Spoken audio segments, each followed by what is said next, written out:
Awalnya semuanya cuma iseng. Sumpah, aku nggak pernah niat buat ngelakuin hal bodoh ini. Tapi semuanya mulai dari satu pesan WhatsApp yang nggak penting. Namanya Reza.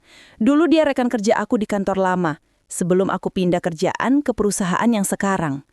Dia orangnya lucu, suka bercanda, dan dulu sempat deket sama aku, tapi nggak pernah jadian. Cuma flirty-flirty ringan aja. Waktu itu, aku udah punya pacar. Dan dia juga lagi deket sama cewek lain. Jadi ya, cuma sekadar teman dekat aja yang kadang suka saling goda buat lucu-lucuan. Tapi malam itu semuanya mulai lagi. Dan kali ini, nggak berakhir lucu. Suatu malam waktu aku lagi bete karena suamiku, Andra, pulang larut tanpa kabar, tiba-tiba notif WA muncul. Masih ingat aku nggak? Aku lihat kamu di LinkedIn. Makin cantik aja sekarang. Aku sempat bengong beberapa detik. Namanya muncul di layar bikin hatiku kayak ditarik ke masa lalu. Reza, nama yang dulu sempat sering nongol di notifikasi chatku sebelum aku menikah. Aku baca pesannya 2 kali, terus senyum kecil muncul tanpa sadar. Entah kenapa rasanya menyenangkan aja ada orang yang masih ingat aku. Apalagi saat itu aku lagi ngerasa diabaikan.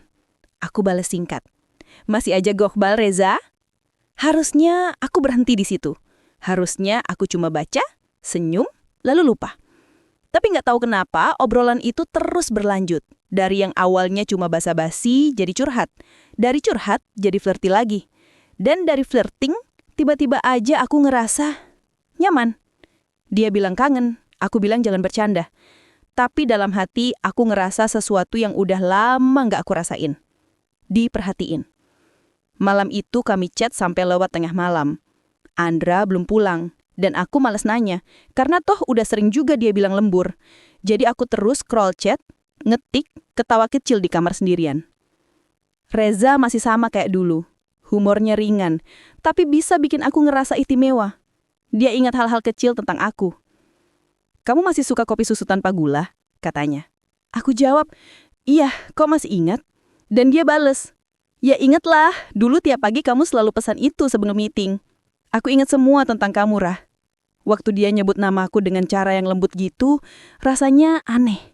Aku udah lama nggak denger seseorang ngomong dengan nada penuh perhatian kayak gitu.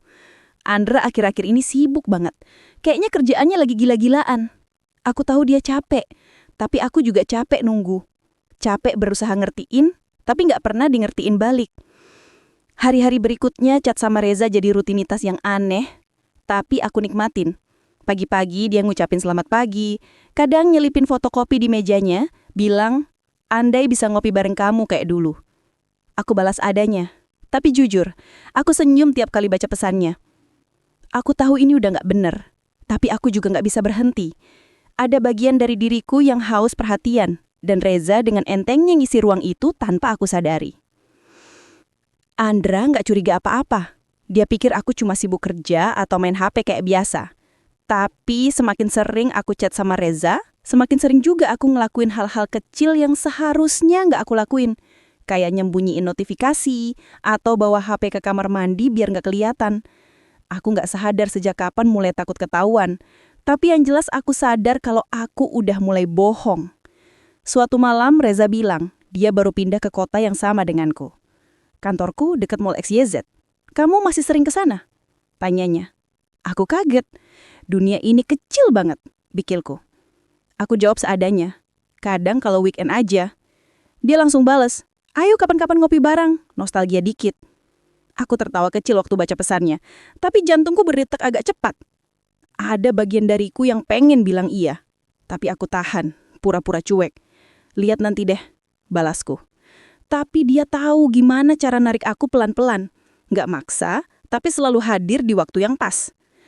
Hubungan kami terus berjalan lewat pesan-pesan itu. Kadang dia kirim foto kucingnya, kadang aku kirim fotokopi di kantor. Obrolan kami nggak pernah serius, tapi cukup buat bikin aku ngerasa hidup lagi. Dan bodohnya, aku mulai ngerasa kangen kalau sehari aja dia nggak ngechat. Aku nunggu pesannya Reza. Aku ngerasa kehilangan kalau HP-ku sepi. Padahal aku punya suami di rumah yang tidur di sebelahku tiap malam.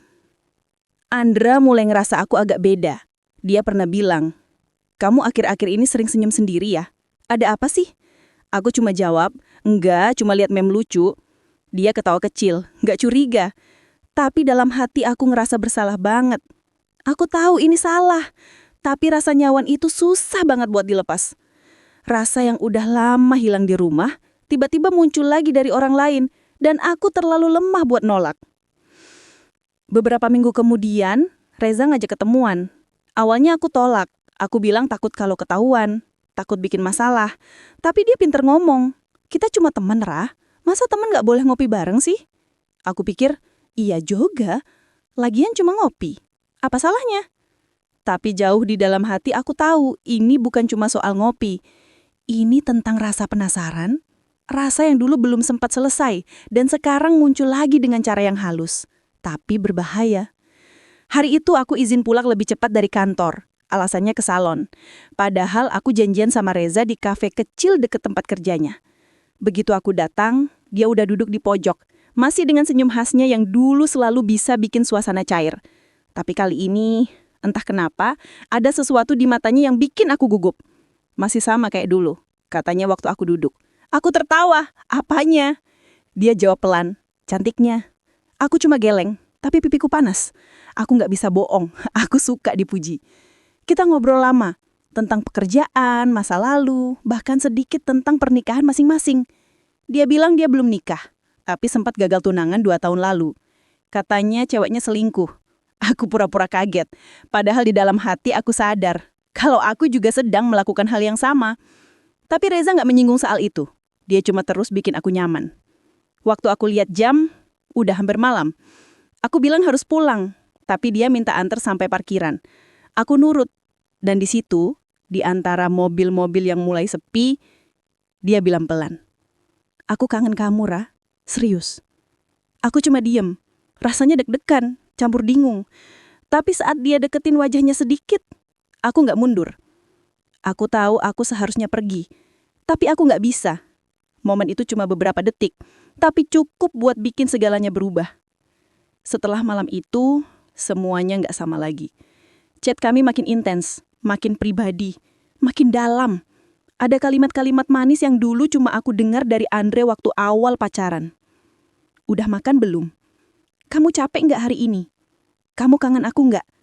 Pertanyaan sederhana tapi bikin aku ngerasa penting lagi.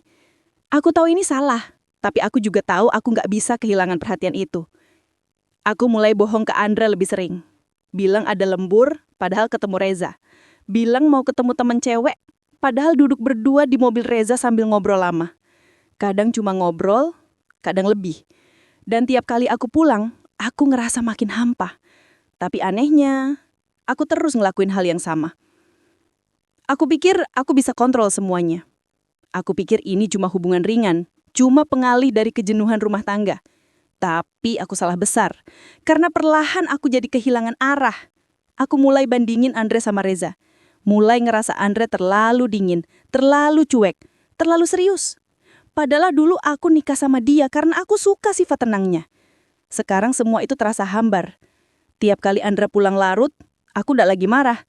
Aku malah seneng, karena itu artinya aku punya waktu buat chat sama Reza lebih lama.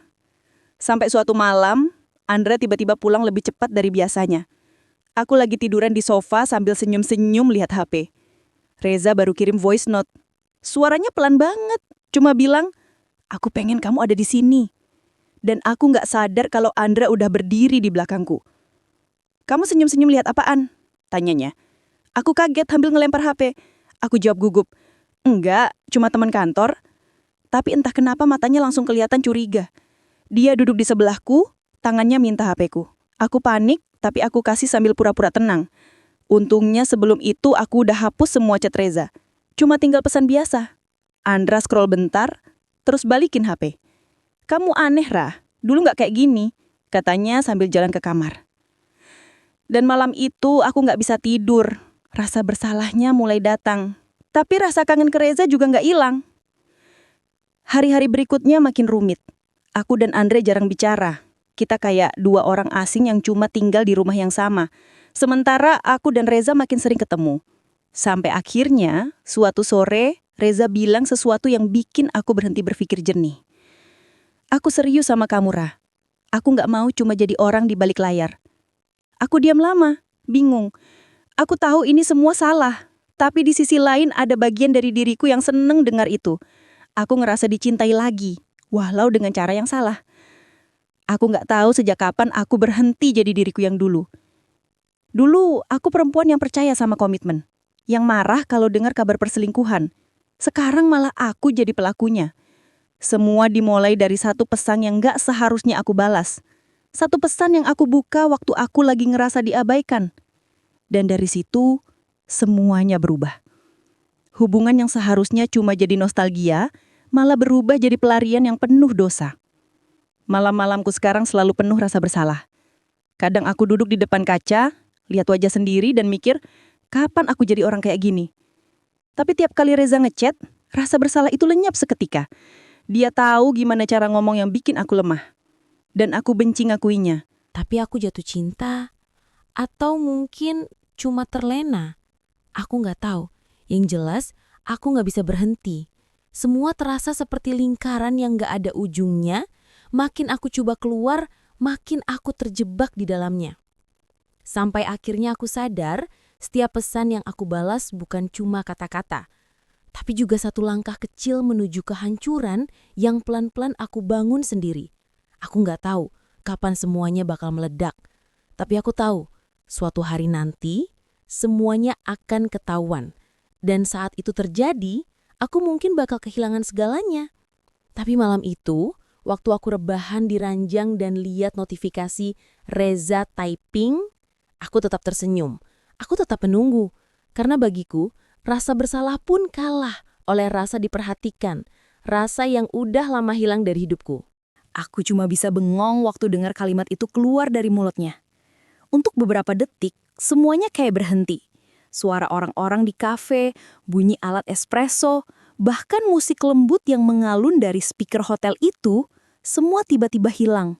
Yang kedengeran cuma suara jantungku sendiri yang berdetak cepat. Aku nggak tahu harus bereaksi gimana. Reza ngomongnya pelan, tapi cukup jelas buat bikin tubuhku menegang. Aku langsung narik tanganku dari genggamannya pelan, pura-pura ngeliat sekeliling biar nggak terlalu canggung. Tapi matanya terus ngarah ke aku. Tajam tapi lembut, kayak mau bilang sesuatu yang nggak terucap. Ngobrol aja kok, aku cuma pengen lebih tenang. Di sini bising banget, tambahnya masih dengan nada santai. Aku tahu dia berusaha bikin semuanya terdengar normal, tapi dalam hati aku sadar ajakan itu nggak seharusnya diucapin. Aku tarik napas panjang. Reza, aku nggak enak, ini tempat umum. Jawabku akhirnya, suaraku agak gemetar. Tapi dia cuma tersenyum. Justru biar nggak jadi bahan omongan, kita pindah ke tempat yang lebih sepi. Ada jeda panjang di antara kami. Aku tahu aku harus bilang tidak. Aku tahu kalau aku berdiri sekarang dan pergi, semuanya bakal berhenti di sini. Tapi aku nggak ngelakuin itu. Aku cuma duduk diem, mainin sendok di gelasku, pura-pura mikir padahal isi kepalaku udah penuh dengan hal-hal yang nggak seharusnya aku pikirin. Ngobrol aja kok. Aku cuma pengen lebih tenang. Di sini bising banget. Tambahnya masih dengan nada santai. Aku tahu dia berusaha bikin semuanya terdengar normal, tapi dalam hati aku sadar, ajakan itu nggak seharusnya diucapin. Aku tarik napas panjang. Reza, aku nggak enak, ini tempat umum. Jawabku akhirnya, suaraku agak gemetar. Tapi dia cuma tersenyum. Justru biar nggak jadi bahan omongan, kita pindah ke tempat yang lebih sepi. Ada jeda panjang di antara kami. Aku tahu aku harus bilang tidak. Aku tahu kalau aku berdiri sekarang dan pergi, semuanya bakal berhenti di sini. Tapi aku nggak ngelakuin itu. Aku cuma duduk diam, mainin sendok di gelasku, pura-pura mikir padahal isi kepalaku udah penuh dengan hal-hal yang nggak seharusnya aku pikirin. Ngobrol aja, nak. Aku cuma pengen lebih tenang. Di sini bising banget. Tambahnya kali ini dengan nada lebih lembut. Aku tahu dia berusaha bikin semuanya terdengar normal.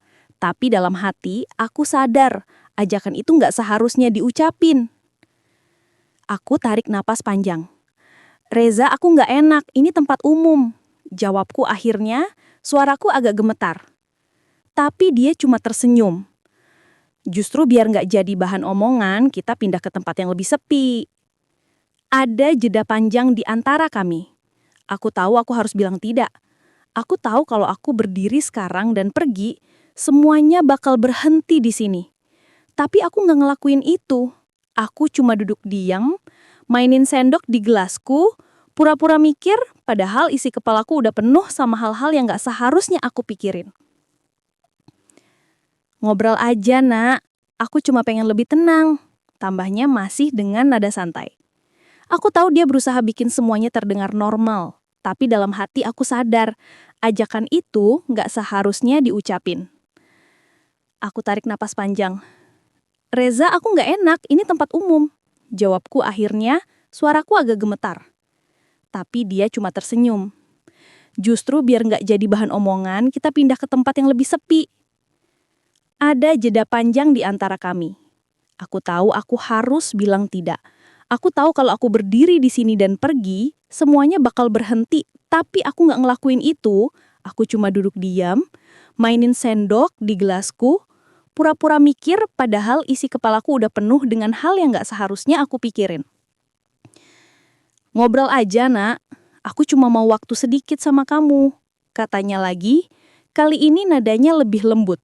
Aku mendesah pelan. Janji. Kata itu terngiang di kepalaku. Janji, sesuatu yang dulu pernah aku pegang kuat waktu aku nikah sama Andra. Janji buat setia, buat jaga kepercayaan, buat nggak nyakitin.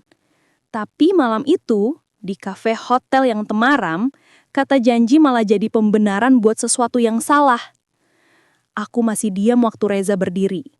Dia ngeliat aku dengan tatapan yang seolah nunggu jawaban terakhir. Aku tunggu di lift, kalau kamu mau. Lalu dia jalan pelan meninggalkan meja, tanpa memaksa, tanpa menoleh lagi. Aku duduk sendirian, pandanganku kosong. Di depan ada 2 gelas kopi yang udah mulai dingin. Tangan kiriku gemetar waktu aku coba ambil HP. Di layar, ada satu pesan baru dari Andra. Udah makan. Pesan itu aku tatap lama, tanpa balas apapun. Aku tutup layar HP pelan, terus matap ke arah lift di ujung lobi. Langkahku terasa berat waktu aku berdiri. Setiap langkah kayak keputusan kecil menuju sesuatu yang nggak bisa aku tarik lagi. Tapi aku tetap jalan. Aku nggak tahu kenapa. Mungkin karena aku penasaran, mungkin karena aku egois, atau mungkin karena aku udah terlalu jauh. Reza nunggu di depan lift. Tangannya di saku, wajahnya tenang. Begitu aku datang, dia cuma senyum kecil tanpa kata. Lift terbuka dan kami masuk. Pintu tertutup perlahan. Di dalam lift cuma ada kami berdua, berdiri bersebelahan tapi nggak saling bicara. Aku bisa ngerasain degup jantungku sendiri. Cepet banget. Suara lift yang naik pelan-pelan terdengar jelas di telingaku. Aku sempat melirik ke arah refleksi kami di pintu lift yang mengkilap. 2 orang yang dulu cuma teman kerja biasa, sekarang berdiri terlalu dekat di tempat yang salah. Begitu sampai di lantai 7, lift terbuka. Kami jalan keluar tanpa banyak bicara. Koridor hotel itu sepi. Cuma ada suara langkah kaki kami yang bergema pelan. Waktu dia berhenti di depan salah satu pintu dan ngeluarin kartu kamar, aku refleks bilang, Reza, aku nggak yakin ini ide bagus. Tapi dia cuma matap aku lama, lalu ngomong pelan. Kalau kamu nggak nyaman, kita nggak usah masuk. Nada suaranya tulus, nggak maksa. Tapi justru itu yang bikin aku makin bingung. Aku tahu dia bukan orang jahat. Aku tahu dia cuma ngikutin perasaan yang entah kenapa masih nyangkut dari masa lalu. Dan aku juga salah karena ngebuka pintu itu lagi. Aku cuma pengen ngobrol, Nak. Janji. Kata janji itu keluar lagi. Kali ini lebih pelan, hampir seperti bisikan. Akhirnya aku mengangguk pelan. Dan dia buka pintu. Begitu masuk, ruangan itu terasa sunyi. Lampunya hangat, aroma kopi dan sabun dari kamar mandi bercampur jadi satu. Aku duduk di sofa kecil dekat jendela. Sementara dia ngenuang air putih dari botol dan ngasih ke aku. Kami diam lama. Aneh kan? 2 orang dewasa yang sebelumnya bisa ngobrol berjam-jam lewat chat, sekarang malah bingung harus ngomong apa. Dia duduk di sebelahku. Tapi nggak terlalu dekat. Kami ngobrol ringan, basa-basi tentang pekerjaan, tentang teman lama. Tapi pelan-pelan, obrolannya mulai mengarah ke hal yang lebih dalam. Kamu bahagia nggak, Nak? Pertanyaannya terdengar sederhana, tapi aku nggak bisa langsung jawab. Aku tahu dia nggak cuma tanya basa-basi, dia benar-benar pengen tahu. Aku menatap jendela, ngeliat lampu kota yang berkelap-kelip di bawah sana. Aku nggak tahu, Reza. Kadang iya, kadang enggak. Andra orang baik, tapi entah kenapa rasanya aku nggak lagi nyambung sama dia. Dia diam beberapa detik terus ngomong pelan. Kadang kita bisa sayang sama seseorang, tapi nggak selalu ngerasa dicintai balik. Kalimatnya nusuk banget. Aku nggak bisa nahan air mata waktu dia ngomong kayak gitu. Mungkin karena itu juga yang selama ini aku rasain. Dia nggak ngomong apa-apa lagi. Cuma ngeraih tisu dari meja dan ngasih ke aku. Tangannya pelan, nggak maksa, tapi hangat. Dan waktu jari-jarinya nyentuh tanganku, aku ngerasa jantungku berdebar keras lagi, kayak waktu pertama kali kami ketemu di kafe tadi. Aku tahu aku harus menjauh, tapi tubuhku nggak nurut. Reza ngeliat mataku lama banget. Aku bisa ngerasain udara di antara kami jadi tegang. Suara detak jam di dinding terdengar jelas banget. Lalu dia ngolong pelan, hampir kayak bisikan. Aku nggak pernah berhenti mikirin kamu, Nak. Aku tutup mata sebentar, mencoba menenangkan diri. Tapi sebelum aku sempat jawab, dia udah nyentuh pipiku. Cuma sebentar, tapi cukup buat bikin aku gemetar. Aku tahu saat itu semua batas udah mulai kabur. Aku tahu aku nggak bisa lagi pura-pura ini cuma nostalgia. Aku berdiri coba jaga jarak. Reza, jangan, ini salah. Tapi suaraku lemah. Bahkan aku sendiri nggak yakin dengan kata-kataku. Dia juga berdiri. Langkahnya pelan mendekati. Aku tahu, tapi aku juga tahu kamu ngerasain hal yang sama. Aku mundur satu langkah, tapi dia tetap di sana. Matanya nggak pernah lepas dari aku. Rasanya kayak waktu berhenti. Antara logika dan keinginan, dua-duanya berperang di dalam diriku. Aku pengen keluar, tapi di sisi lain, aku juga pengen tetap di situ. Lalu handphoneku bunyi. Nada notifikasi yang keras banget di tengah keheningan itu bikin aku kaget. Aku buru-buru ambil HP dari tas. Nama Andra muncul di layar. Udah makan, pesannya. Aku terdiam lama menatap layar itu. Reza juga diam, seolah ngerti. Wajahnya berubah lembut lagi. Balas aja dulu, katanya pelan. Aku menunduk, jari-jariku gemetar waktu ngetik. Udah, kamu hati-hati di jalan. Pesan singkat itu terasa berat banget buat dikirim. Karena aku tahu, aku lagi duduk di kamar hotel sama pria lain. Begitu aku tekan send, aku langsung naruh HP di meja. Rasanya sesak. Aku berdiri lagi, lalu ngomong lirih. Aku harus pulang. Reja cuma menatap. Tapi kali ini nggak berusaha nahan. Dia malah mengangguk pelan. Aku ngerti. Aku cuma pengen kamu tahu, aku nggak main-main. Aku nggak jawab. Aku ambil tas, lalu jalan keluar. Tapi sebelum aku sempat buka pintu, dia ngomong lagi. Nah, janji ya, ini bukan pertemuan terakhir. Aku berhenti di ambang pintu. Kata janji itu lagi. Aku menoleh, lihat wajahnya. Ada sesuatu di sana antara harapan dan rasa takut. Aku nggak bisa ngomong apa-apa, cuma diem lalu keluar. Di lift, aku berdiri sendirian. Refleksi wajahku di pintu lift terlihat asing. Aku nggak lagi melihat diriku yang dulu percaya kalau cinta cuma milik satu orang, yang dulu yakin gak akan pernah tergoda. Malam itu, aku nyetir pulang dengan tangan gemetar. Lampu jalan berkelebat di kaca mobil, tapi pikiranku kosong. Setiap kali aku ingat tatapan Reza, jantungku berdebar. Tapi setiap kali aku ingat pesan Andra, aku ngerasa bersalah setengah mati. Sampai di rumah, Andra udah tidur di sofa. Laptopnya masih kebuka. Aku berdiri lama di depan pintu, cuma ngelihat dia. Aku pengen nangis. Aku pengen minta maaf, padahal dia nggak tahu apa-apa. Tapi bibirku keluh. Aku cuma jalan pelan ke kamar, ganti baju, terus duduk di ranjang sambil mandangin HP. Ada pesan baru dari Reza. Kamu udah sampai rumah. Aku membaca pesan itu lama banget. Jari-jariku gemetar waktu aku ngetik balasan. Udah, makasih ya. Tapi kemudian dia balas lagi, "Cepet. Janji ya, kita bakal ketemu lagi. Aku cuma mau waktu sedikit sama kamu." Aku menatap layar itu lama, tapi nggak bales. Aku cuma naruh HP di meja dan rebahan. Tapi mataku nggak bisa merem. Kata janji terus muter di kepalaku. Janji yang seharusnya aku tolak, tapi malah aku biarkan menggantung di udara.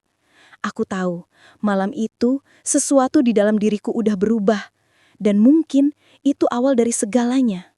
Semuanya berhenti. Kayak dunia di sekitarku mendadak beku. Suara musik hotel, langkah kaki tamu yang lalu lalang, bahkan suara pendingin ruangan pun terasa menghilang. Yang aku dengar cuma napas Andra. Berat, cepat, dan penuh kemarahan yang ditahan mati-matian. Aku berdiri terpaku di depan lift, sementara Reza masih di belakangku, wajahnya berubah pucat. Aku bisa ngerasain semua tatapan orang di lobi hotel itu mengarah ke kami. Ada yang pura-pura nggak peduli tapi jelas penasaran, ada juga yang langsung bisik-bisik. Dan di tengah semua itu, aku cuma bisa berdiri kaku dengan air mata yang mulai jatuh pelan dari pipi. "Andra, aku bisa jelasin." Suaraku lirih, nyaris nggak kedengeran. Tapi Andra cuma tertawa pelan, tawa dingin yang belum pernah aku dengar sebelumnya. "Jelasin? Kamu mau jelasin apa? Kamu pikir aku bodoh, nah?" Nada suaranya rendah, tapi tajam. Bikin dadaku sesak.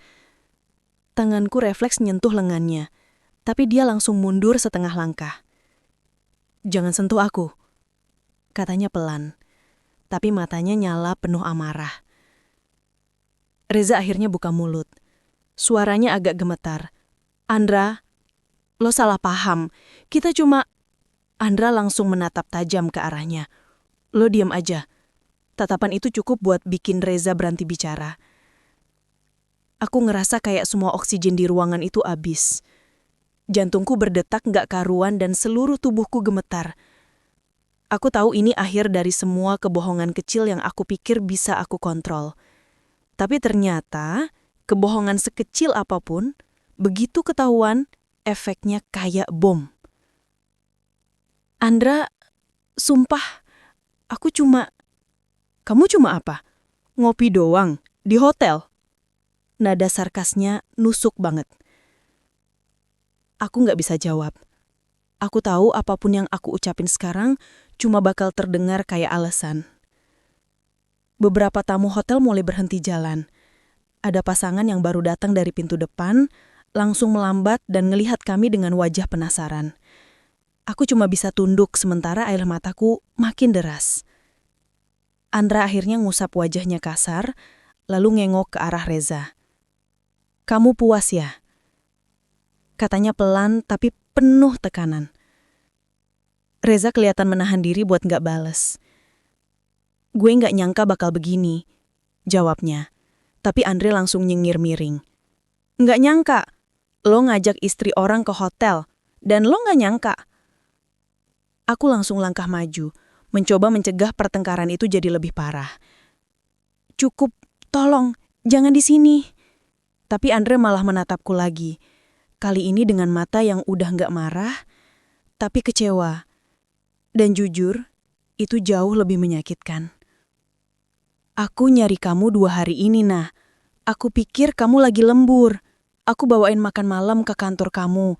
Tapi mereka bilang kamu nggak masuk. Aku nyari ke rumah mama kamu, ke rumah teman-teman kamu. Aku panik. Aku pikir kamu kenapa-kenapa." Dia berhenti sejenak. Suaranya mulai bergetar. "Tapi ternyata kamu di sini. Sama dia." Aku nggak sanggup lihat matanya.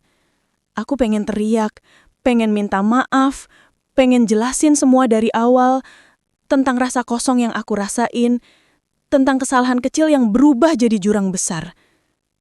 Tapi lidahku keluh. "Andra, aku salah. Aku benar-benar salah."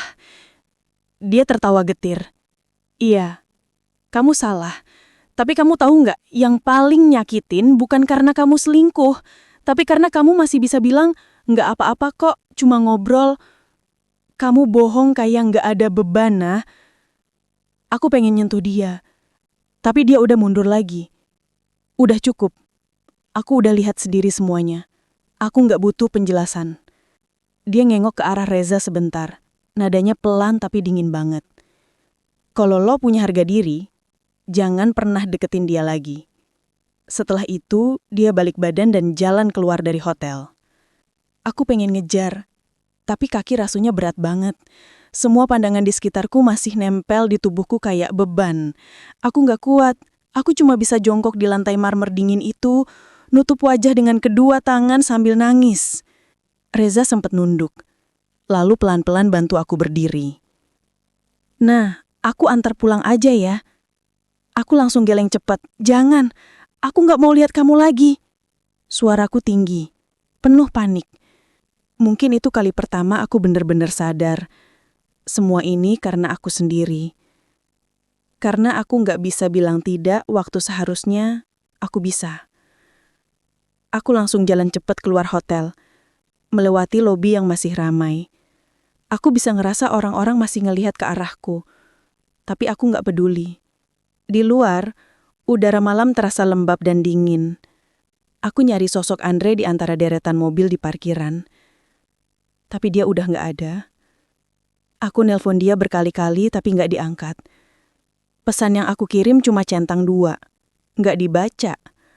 Aku berdiri lama di situ, di depan pintu hotel yang baru aja jadi saksi kehancuran pernikahanku.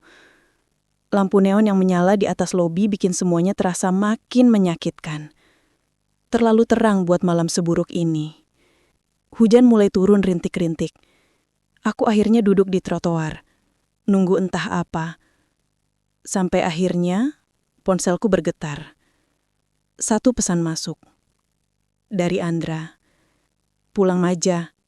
Aku nggak mau lihat kamu malam ini. Air mataku langsung ngalir lagi. Aku ngerasa kayak napas berhenti di dada. Aku tahu dia nggak bakal langsung maafin aku. Tapi cara dia ngomong, dingin banget. Aku berdiri pelan, lalu manggil ojek online. Sepanjang perjalanan pulang, aku cuma bisa nangis diam-diam. Supirnya sempat nanya, "Mbak, nggak apa-apa?" Tapi aku cuma jawab singkat, "Nggak apa-apa, Mas." Padahal semuanya udah hancur di dalam. Sampai di rumah, lampu ruang tamu masih nyala. Tas kerja Andra udah nggak ada. Aku langsung lemes. Aku tahu dia nggak pulang. Aku jalan ke kamar, buka HP, masih nggak ada pesan baru. Tapi tiba-tiba muncul notifikasi dari Reza. "Aku minta maaf, Nah. Aku nggak bermaksud semua jadi kayak gini." Aku baca lama tapi nggak balas. Aku cuma buang handphone ke kasur dan nangis lagi. Malam itu aku nggak bisa tidur sama sekali. Bayangan Andra di lobi hotel itu terus muter di kepalaku. Tatapan matanya, suaranya, kecewaan di wajahnya, semua terus nyiksa aku. Besok paginya aku bangun dengan mata bengkak. Handphoneku penuh panggilan tak terjawab. Dari mama, dari teman kantor, bahkan dari nomor gak dikenal. Mungkin kabar tentang kejadian di hotel udah menyebar. Aku gak kaget. Dunia sekarang kejam. Satu video pendek aja bisa ngancurin hidup seseorang. Dan aku takut kalau ada yang sempat ngerekam. Aku buka WhatsApp. Scroll chat Andra. Pesan terakhirnya masih, "Aku gak mau lihat kamu malam ini." Aku ketik pelan. "Aku minta maaf. Aku salah. Tapi tolong jangan tinggalin aku." Aku lihat pesan itu lama sebelum akhirnya kirim. Tapi gak ada balasan. Hari itu aku ngelewatin waktu dengan rasa bersalah yang nyiksa. Setiap kali aku nutup mata, aku cuma bisa ngeliat lagi momen di lobi hotel itu. Tatapan Andra yang hancur, Reza yang bungkam, dan aku yang berdiri di antara keduanya kayak orang yang gak tahu lagi siapa dirinya. Aku sadar, mungkin gak ada yang bisa nyembuhin ini. Lobi hotel itu bukan cuma tempat biasa. Itu jadi saksi saat aku kehilangan semuanya. Kepercayaan, harga diri, dan orang yang paling aku sayang. Dan yang paling menyakitkan adalah semuanya bermula dari satu pesan yang gak seharusnya aku balas. Malam itu, aku cuma bisa nangis sendirian di kamar. Semua yang aku punya, rumah, cinta dan kepercayaan Andra, hilang dalam sekejap karena satu keputusan bodoh. Aku baca lagi surat itu berkali-kali, berharap ada kalimat yang menunjukkan kalau dia masih mau dengerin penjelasanku. Tapi nggak ada. Hanya tulisan kaku yang menyatakan semuanya udah selesai. Aku ngerasa kosong. Beberapa hari kemudian, aku coba datang ke kantor Andra. Aku tahu itu ide buruk, tapi aku udah kehabisan cara. Aku cuma pengen jelasin, walaupun cuma 5 menit. Satpam di depan sempat ngelarang, tapi aku maksa. Aku tunggu di parkiran, nunggu sampai dia keluar. Begitu mobilnya muncul, aku langsung lari kecil ke arahnya sambil melambai. Andra, tolong dengerin aku sebentar. Suaraku gemetar. Dia berhenti, tapi nggak keluar dari mobil. Jendela mobilnya turun pelan. Wajahnya datar, tanpa ekspresi. Ada apa lagi, Nah? Suaranya dingin banget, bahkan nggak mirip sama suami yang dulu suka bercanda tiap pagi. Aku langsung sesek. Aku cuma mau jelasin. Malam itu aku nggak ngelakuin apa-apa sama Reza. Sumpah, aku cuma ikut naik lift karena dia bilang mau ngobrol. Aku bahkan belum masuk kamar. Andra diam lama, lalu menghela nafas. Nah, aku udah nggak peduli kamu masuk kamar atau enggak. Kamu udah nyesel, aku tahu. Tapi yang aku rasain waktu ngelihat kamu di sana, di lobi hotel itu, aku kayak ngelihat orang asing, bukan istri aku. Mataku panas. Aku salah, Andra. Aku salah banget. Tapi tolong, jangan gini. Aku masih sayang kamu. Dia senyum kecil. Senyum yang dingin, lemah. Kadang, cinta aja nggak cukup buat nyembuhin sesuatu yang udah retak. Aku nggak benci kamu, Nah. Aku cuma nggak bisa lagi percaya. Mobilnya perlahan jalan ninggarin aku di parkiran. Aku berdiri kaku, air mata ngalir tanpa bisa ditahan. Orang-orang di sekitar mungkin melihat, tapi aku nggak peduli. Yang aku tahu cuma satu hal. Semua udah terlambat. Malam itu aku nggak bisa berhenti mikir tentang semua yang udah terjadi. Tentang bagaimana semua dimulai cuma dari satu pesan WhatsApp bodoh. Kalau aja malam itu aku tahan diri, kalau aja aku nggak bales, semua mungkin masih baik-baik aja. Tapi penyesalan selalu datang paling akhir kan? Aku liatin HP-ku. Masih ada chat dari Reza. Belum aku hapus. Kamu nggak apa-apa kan? Tulisnya. Aku cuma balas, jangan hubungi aku lagi Reza. Aku udah kehilangan semuanya. Setelah itu aku hapus nomornya. Tapi rasa bersalah itu nggak ikut hilang. Hari-hari berikutnya, aku jalan kayak robot.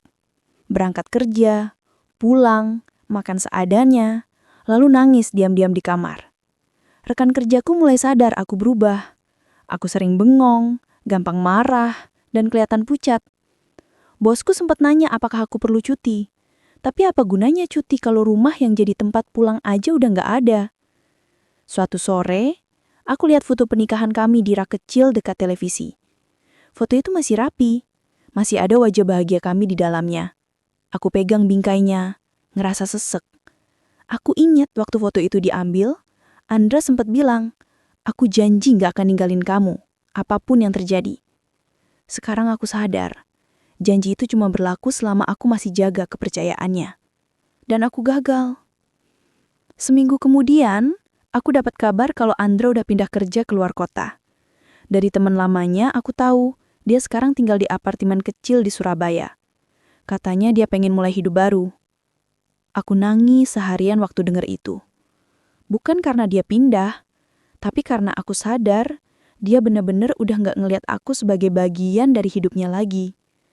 Sementara itu, Reza masih coba ngubungi aku lewat media sosial. Dia minta maaf, bilang semua ini salah dia juga. Tapi aku nggak pernah bales. Aku udah cukup hancur. Aku nggak butuh kata maaf dari orang yang ikut bikin semua berantakan. Aku pengen waktu bisa balik. Tapi waktu nggak pernah peduli sama keinginan manusia. Beberapa bulan berlalu. Aku mulai coba bangkit. Aku ambil beberapa proyek tambahan, sibuk kerja dari pagi sampai malam. Aku pikir, kalau aku terus sibuk, rasa sakit itu bakal hilang pelan-pelan. Tapi kenyataannya, tiap malam aku tetap terbangun jam yang sama. Jam 11 malam, waktu di mana Andre biasanya baru pulang dari kantor. Dulu aku selalu siapin makan malam buat dia.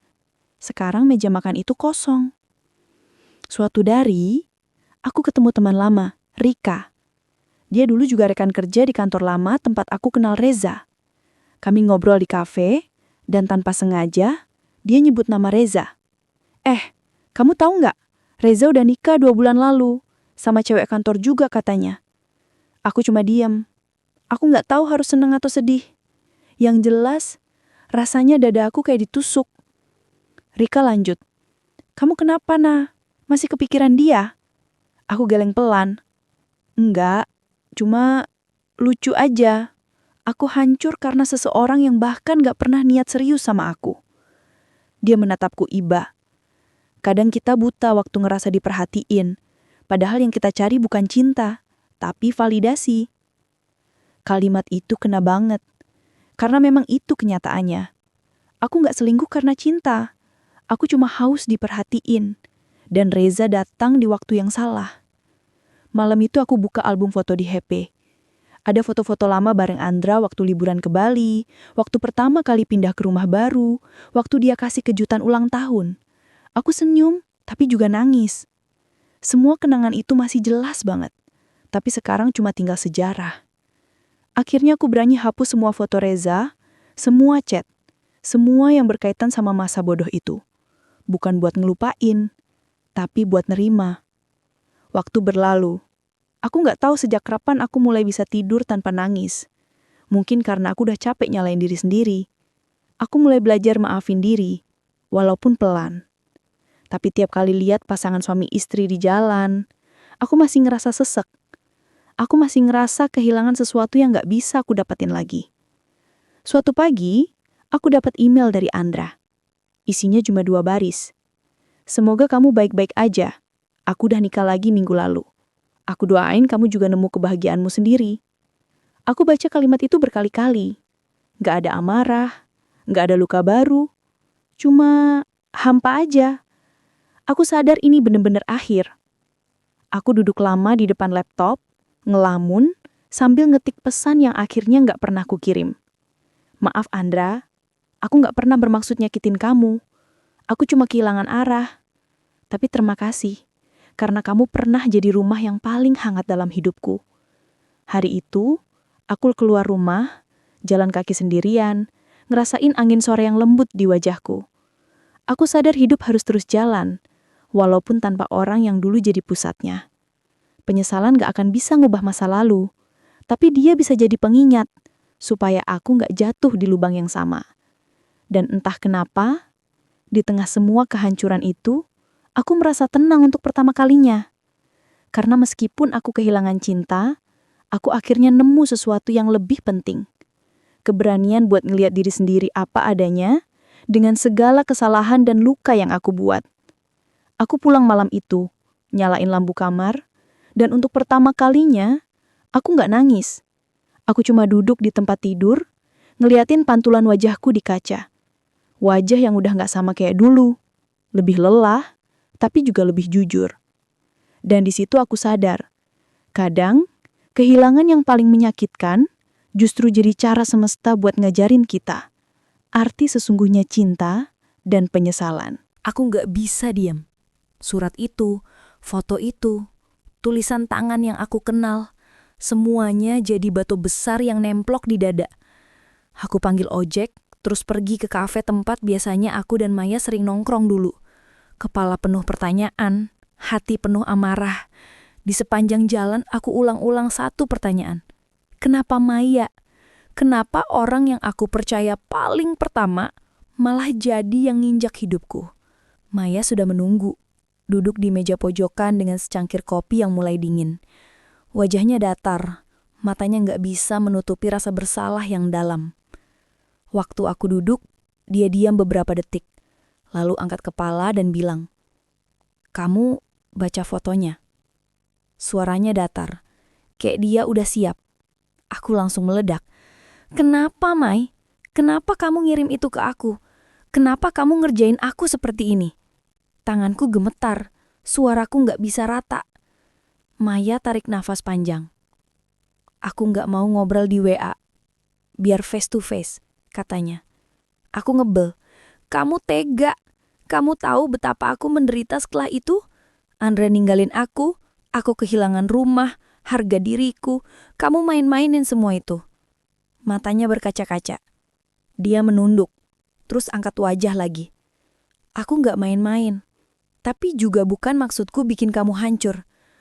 Aku cuma pengen Reza ngerasain apa yang aku rasain dulu. Aku terkesiap. Apa maksudmu? Maya akhirnya cerita. Pelan, satu persatu. Ternyata Reza bukan cuma pernah dekat sama aku. Maya mengaku dulu dia juga pernah jadi korban perhatian Reza. Dia datang ke hidupku pas aku lagi rapuh, Ra. Dia goda aku, bilang sayang, janji ini itu. Aku percaya, aku kasih semuanya. Tapi pas aku butuh, dia hilang. Dia pindah, dia bilang aku cuma satu dari banyak. Waktu itu aku hancur. Ucap Maya, suaranya pecah. Aku teringat semua obrolan manis Reza yang dulu aku percaya. Rasa jijik menyentak. Kenapa kamu gak bilang dari dulu? Tanyaku. Dia ngangkat bahu. Susah. Percaya kalau orang yang kamu curhatin, ternyata juga orang yang ninggalin kamu. Aku takut kamu gak percaya. Maya lanjut. Waktu aku lihat kamu deket lagi sama Reza, aku panik. Aku gak mau ada korban lagi. Awalnya aku cuma mau ngasih peringatan. Tapi kemudian aku mikir, lebih baik dia ngerasain malu di depan orang yang dia bangun drama. Jadi aku foto kalian di lobi itu. Aku pikir Andra pasti bakal lihat, dan kalian bakal beresin sendiri. Wajahnya penuh penyesalan. Dia bilang, aku gak nyangka semuanya jadi separah ini. Kata-katanya menusuk, bukan karena dia membeberkan kebusukan Reza. Aku marah karena dia mempermainkan hidupku. Jadi kamu tega ngerusak rumah tangga orang cuma buat balas dendam ke Reza? Tanyaku, nadaku tinggi. Maya menunduk. Aku gak niat cerai kamu, Ra. Aku gak paham Andra bakal sebegitu reaksinya. Aku salah. Maaf. Aku merasakan dunia berputar. Semua yang hilang terasa makin kosong karena ternyata ada tangan lain yang menggerakkan peristiwa itu. Tapi kemudian, Maya ngeluarin sesuatu dari tasnya. Sebuah folder penuh printout. Katanya, ini bukan cuma soal aku. Aku ngumpulin bukti. Reza gak cuma main-main sama kamu atau aku. Dia pakai beberapa akun palsu. Dia kirim DM ke beberapa cewek di kantor. Dia ngaku-ngaku jadi pebisnis sukses padahal dia ambil duit proyek teman-teman di kantor lamanya. Aku nemu ini waktu iseng ngecek harddisk lama. Aku ambil satu lembar. Chat, screenshot, bukti transfer kecil-kecilan yang nunjukin pola yang sama. Janji manis, minta bantuan, lalu hilang. Perlahan aku ngerti. Reza bukan cuma playboy yang nikmatin perhatian. Ada pola yang lebih gelap. Pemanfaatan, manipulasi. Maya bilang dia awalnya cuma pengen ngasih peringatan. Tapi bukti itu nunjukin kalau Reza bisa ngerugiin banyak orang, bukan cuma soal cinta. Tiba-tiba amarahku berubah jadi sesuatu yang lain.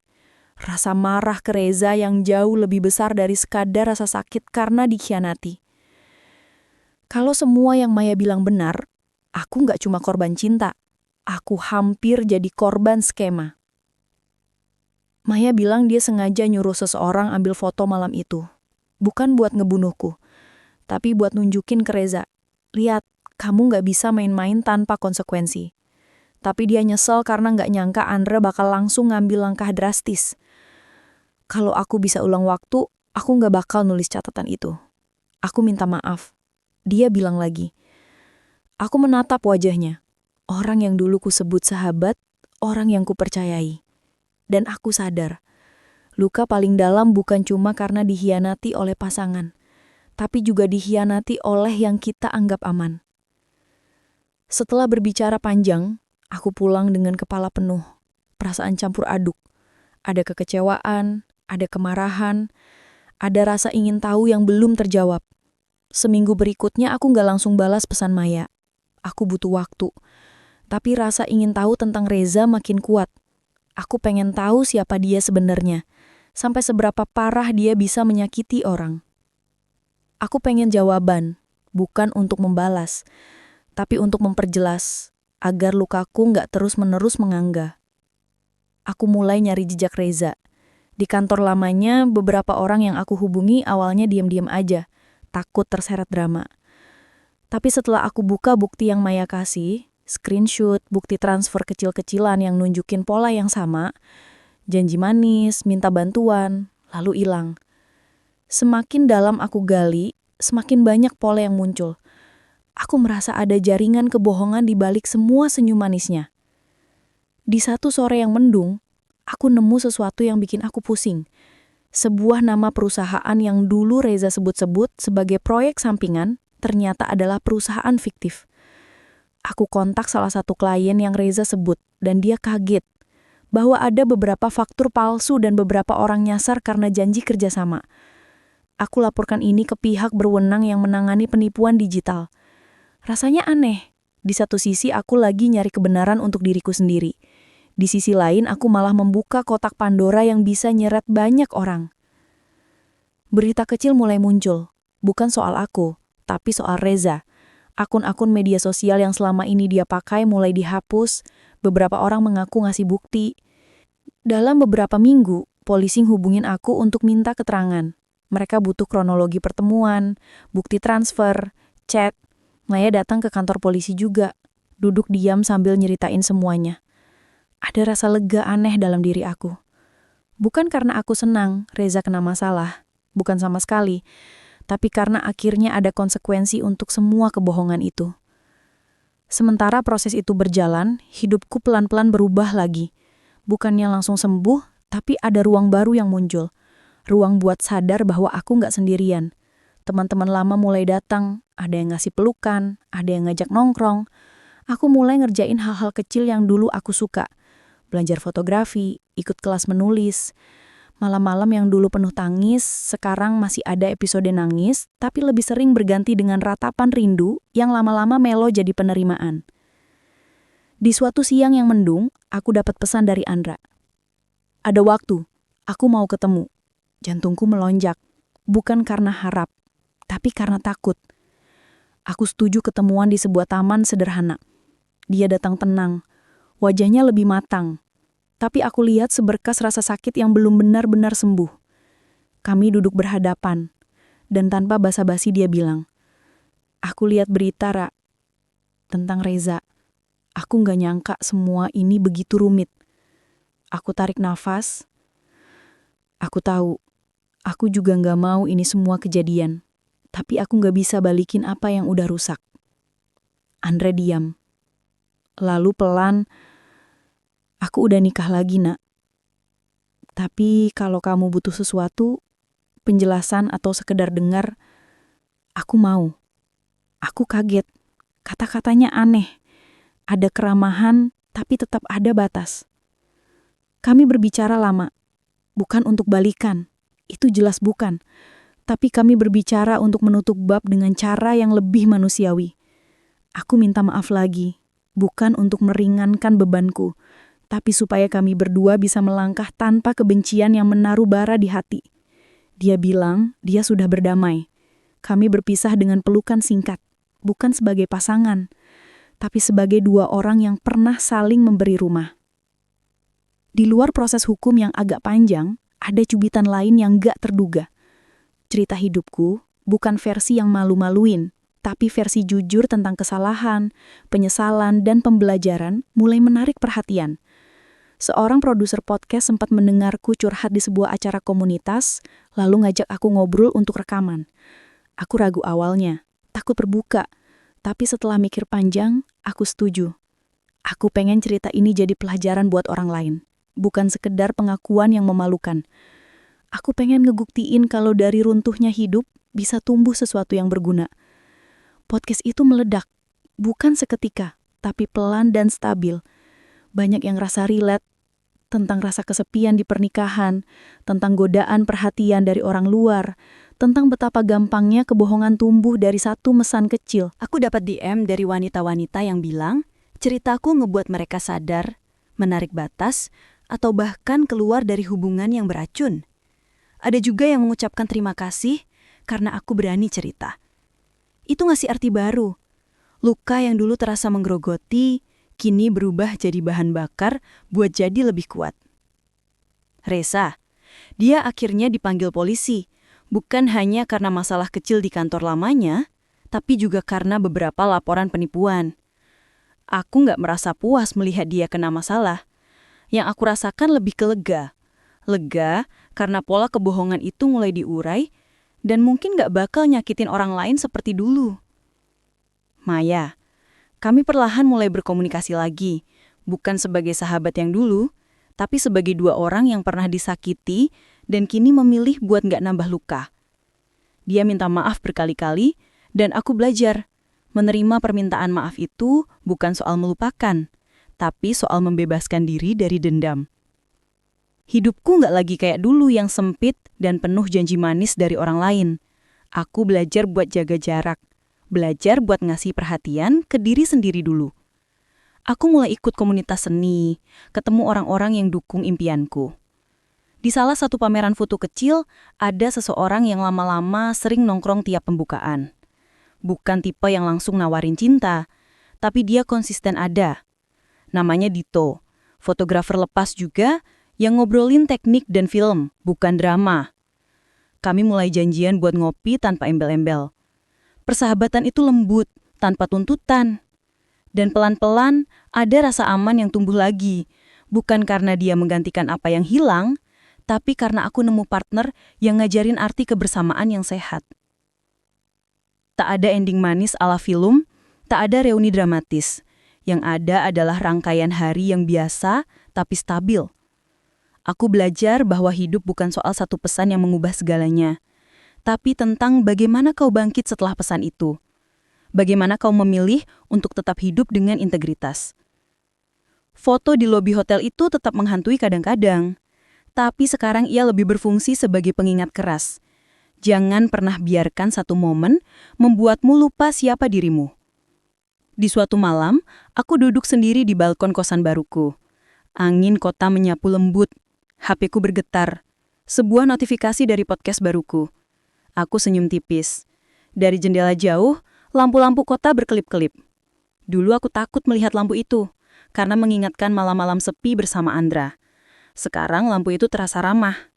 Aku menutup mata sebentar, tarik napas, dan menulis di buku harian kecilku. Terima kasih pada luka, kau ngajarin aku bertahan, belajar, dan membuka tangan untuk hal baru.